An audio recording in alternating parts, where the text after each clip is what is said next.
As we look back in time at what our world was, what it has become, and where it's headed, one undeniable conclusion springs to mind. We seem to be at war with nature, both internally and externally.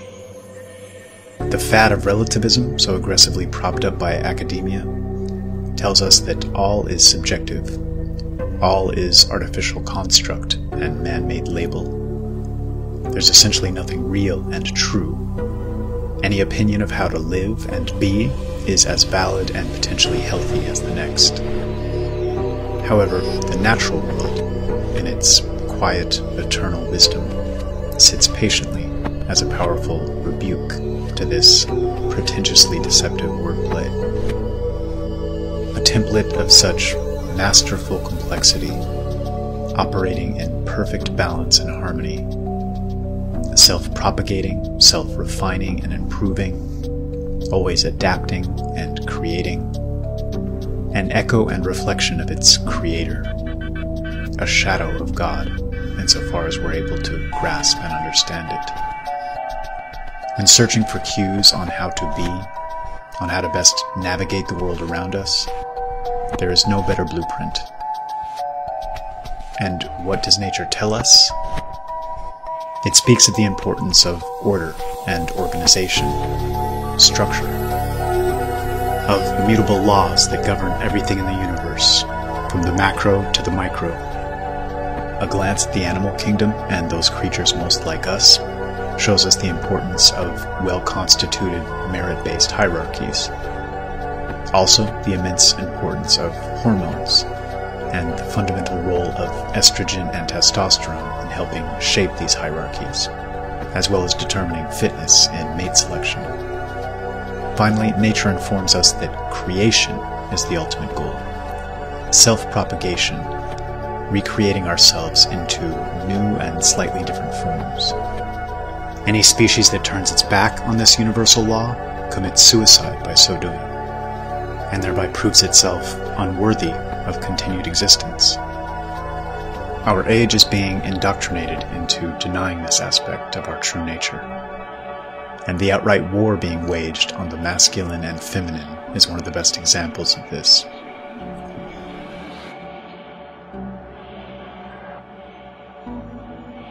Throughout most of recorded history, the type of men who rose to positions of power and influence were those that gave off signals of health and good breeding, signals we intuitively pick up on to varying degrees.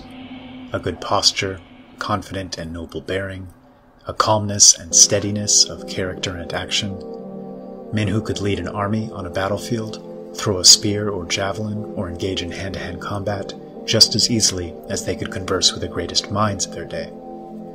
The Latin saying, mens sana in corpore sano, was accepted as the most obvious truth in all ages prior to our own. We recognized that there was real value to the shaping of perspective and worldview in being a balanced human being, not neglecting any area of development and recognizing they all play a role in the creation of a well-adjusted personality.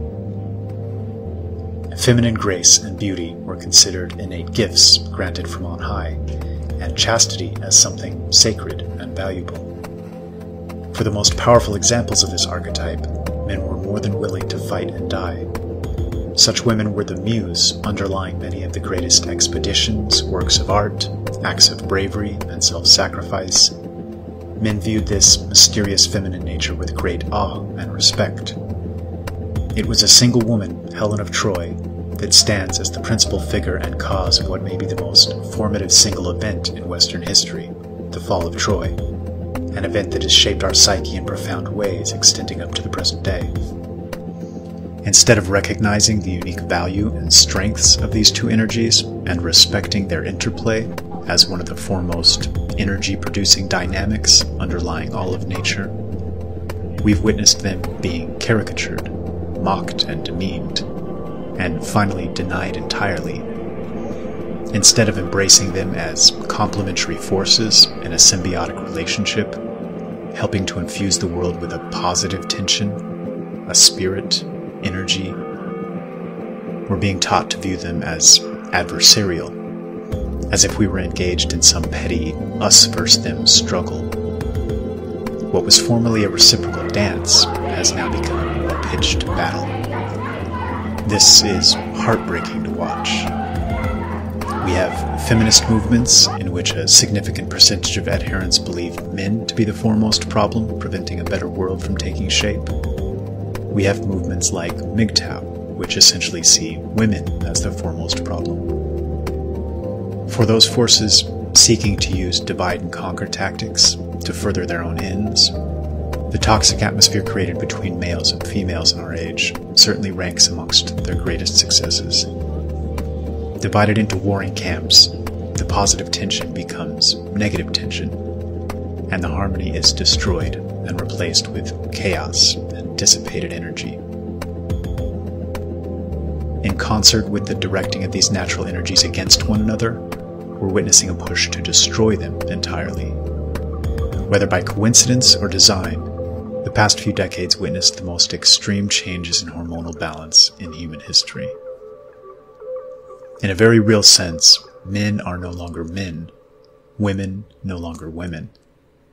And this development is universally pushed as hip, as the new ideal.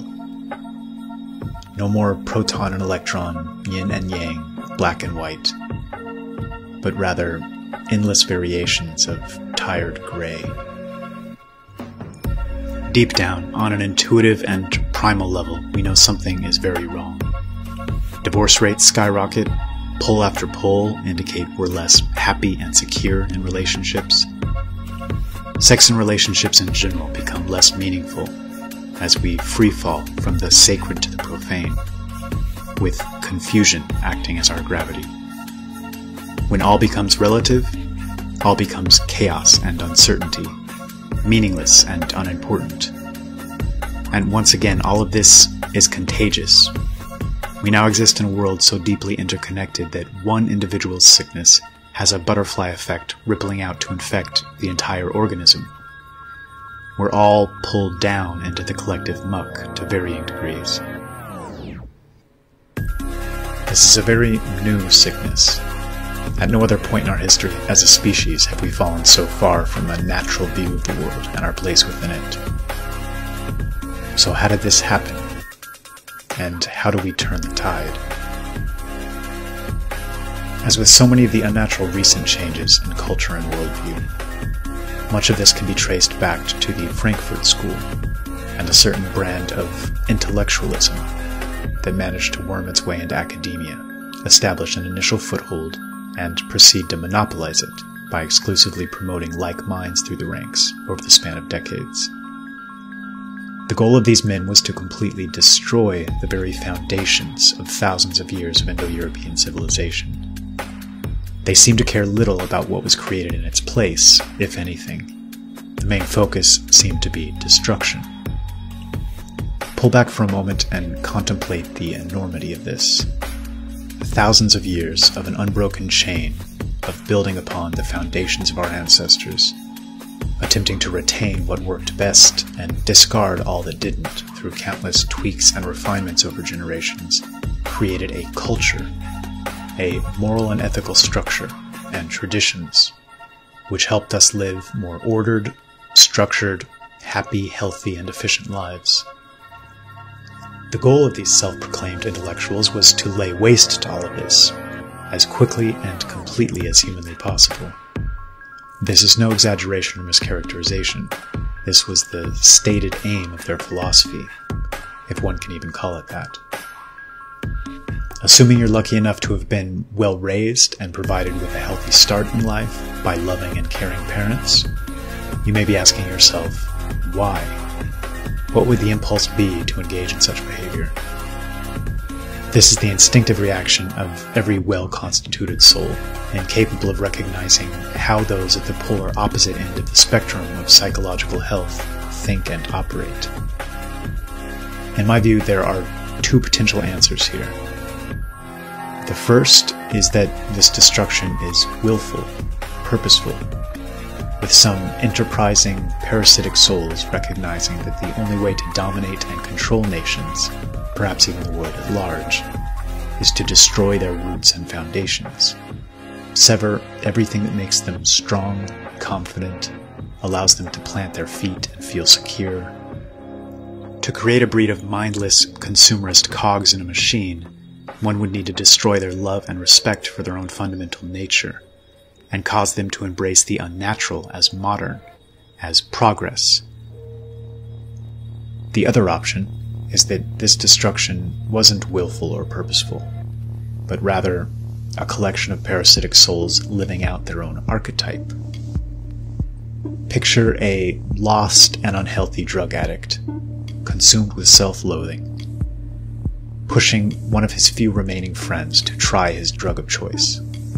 Not fully recognizing his urge to do so was spurred on by wanting to see his friend fall to the same depths as he, to eliminate that vast chasm between them that acts as a constant reminder of his sick condition, to have additional company in the depths.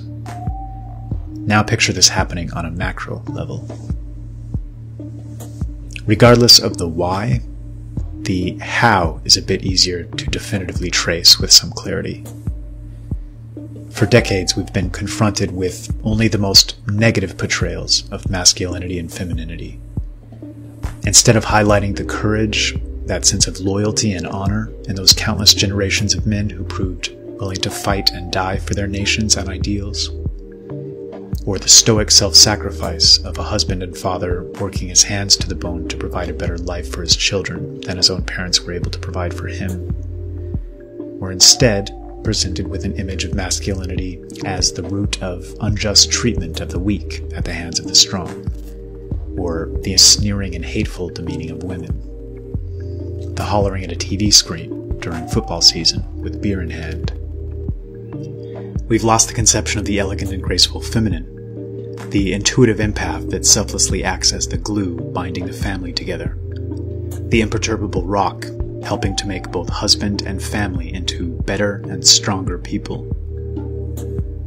Prevailing culture has told a generation of girls that their value lies in pursuing dollars to buy things, and has thus belittled the most important occupation of them all, the molding and shaping of future generations, the literal creation and cultivation of healthy and happy human beings through informed and loving motherhood.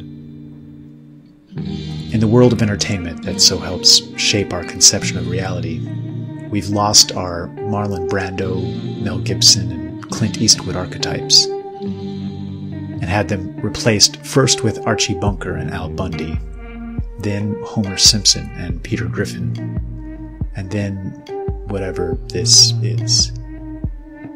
Our Audrey Hepburn and Grace Kelly replaced with Gloria Steinem, then Madonna, leading to whatever this is.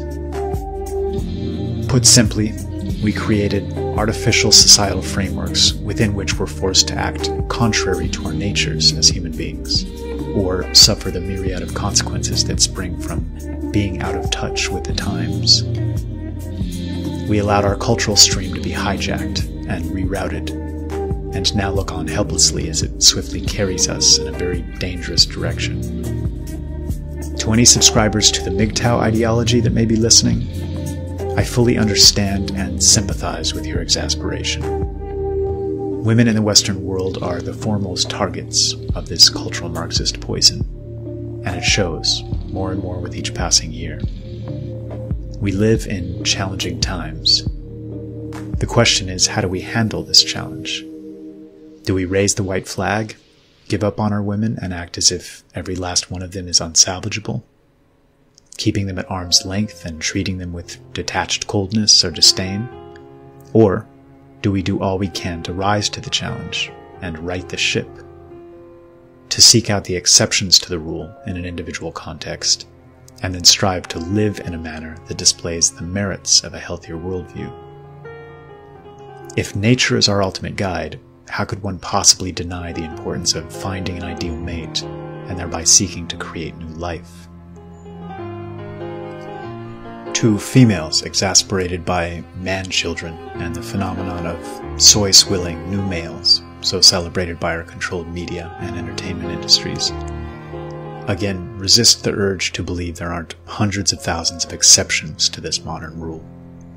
Examples of healthy masculinity, or at least those striving towards this goal, who are probably just as actively searching for you as you're searching for them.